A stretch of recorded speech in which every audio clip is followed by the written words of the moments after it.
Welcome, ladies and gentlemen. My name is StoneMountain64. You guys have been loving my coverage of E3 so far. So glad to see all the nice comments and ratings coming in. I covered the Xbox One as well as PS3 events, shortened both down to 10 minutes instead of hours long. Those went over well. I also covered Call of Duty Ghosts and Battlefield 4. I showed you guys some gameplay from this map, Siege of Shaghai. It was actually the trailer that I showed you previously where we got to see a lot of different aspects. And actually today, Battlefield 4 was doing a live stream of their E3 coverage. Now, if you're at E3, you can demo a lot of these games, and Battlefield 4's demo was actually letting people come in 15 versus 15 on PC and play on Siege of Shaghai in this multiplayer map.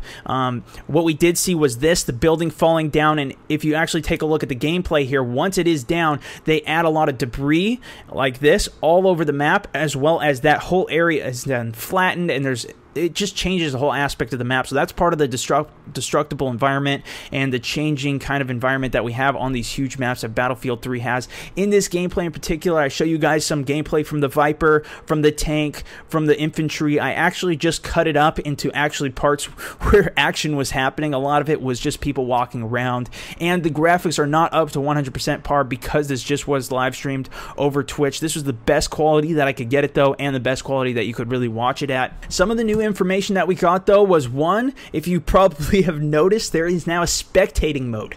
Definitely on PC, hopefully on console as well. You can only assume that it will be, but if you take a look, he actually uses the mouse here, and this is kind of the tabletop view where you can look at the map as well as have a picture-in-picture in the bottom left-hand corner, and you can use the mouse to click on any of the players on the screen. It'll take you to their point of view after that, so you can follow in with a helicopter, tank, or just an infantry person very quickly that way. You can also watch in first person or third person, or you can even watch in a free cam roaming mode, as you probably saw earlier on in this video. Also, as the commentators were speaking over the live stream, they mentioned that there's actually going to be health kits that you can just put on people's backs now. So instead of putting a whole kit down that everybody goes and huddles around, you can actually just put it for one specific player, and if they run away, they'll still be healing while they have the health pack just like attached to them. So that was one interesting change. Another one I noticed was that somebody had a health kit and they also had a grenade launcher. Now currently, if you're the medic class or assault, whatever, you can only have a health kit or you can have a grenade launcher. So I'm not sure how that's going to be factoring in. We didn't get to see any of the customization for the classes or the attachments for the guns. And speaking of the guns, I noticed that they had a lot of recoil.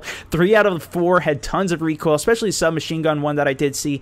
And another piece, in the hardcore modes as well as in the one that you're watching here, if they didn't have, say they had 15 rounds left in their magazine, if they reloaded, they would lose those 15 rounds. So it's more like real life, where if you have extra rounds in your magazine and you throw that magazine away, you're going to lose those rounds. So it's actually going to be more tactical, where you're going to need to actually empty your entire clip if you want to really preserve your ammo. Now, they said this is going to be in the hardcore game modes, but it could carry over to the normal game modes as well, as a lot of people will have their own servers, or it could be just possibly provided by DICE, depending on whatever the rules for the server are. Finally, the last real new piece of information that we've gotten is the new game mode, or the new aspect to this game mode that actually was in this. You're going to have one person as a commander, and they can actually look in that tabletop sort of view that I showed you at the beginning, where you're looking at the entirety of the map, and you can control a lot of different aspects. You can give your teammates support, call in vehicles, as well as you play an offensive role instead of just supporting your team, telling them where to go. You can also use it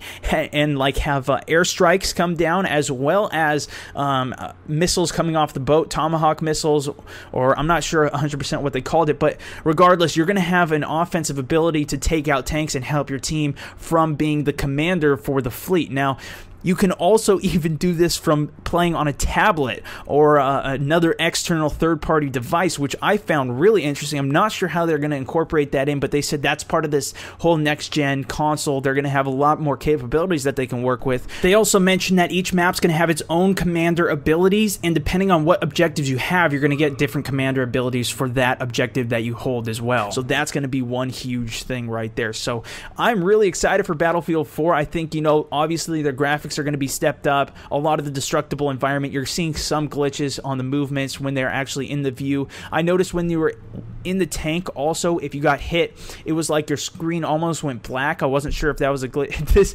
helicopter guy crashed right there. What a noob. And this was the part where I was talking about. He had a health kit right there, and then he switched to the grenade launcher.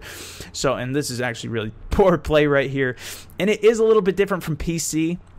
Also, grenade marker. Now, I wasn't sure if this was just because of the fact that we were watching as a spectator. They also mentioned since we were a spectator, you could see everybody on the map. Those dots over everybody's head, that is only being seen because you are a spectator.